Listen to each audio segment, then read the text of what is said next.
Turasuje mwese ahantu muri hagiye hatandukanye ku isi yose turizera ko mumeze neza. Njye nitwa Ngabo Didier, iyi ni Royal Training Hub. Ni ikigo cyigisha indimi zigiye zitandukanye.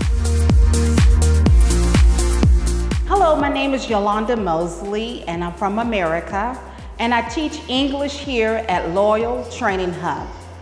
Our courses are based upon people pulling from their native language and adding it to a foreign language. We use repetitive learning techniques which helps a person learn the language much faster and more fluently. Uyu munsi mvuga Ikinyarwanda neza, nyivuga neza atari ko mwarimu yicaye imbere akinyigisha. Nyivuga kubera ko ni icyo numva ababyeyi banje, abavandimwe banje, inshuti zanjye ku buryo bwisubiramo. Niko twigisha hanga rero. Niba twisomo rya mbere, ejo twiga irya mbere n'irya kabiri. Ejo bundi rimwe kabiri gatatu.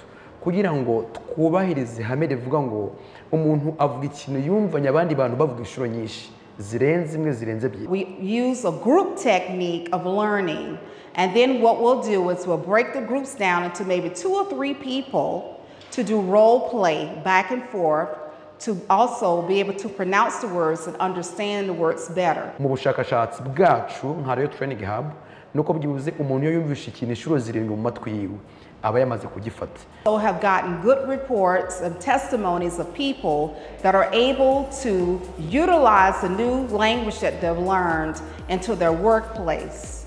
Umuntu wagira amatsiko kuri ibyo ngibyo azatugane azamenya ukuri kw'ibi ngibi. This technique has been working for people because they're becoming more fluent in the languages that they're learning.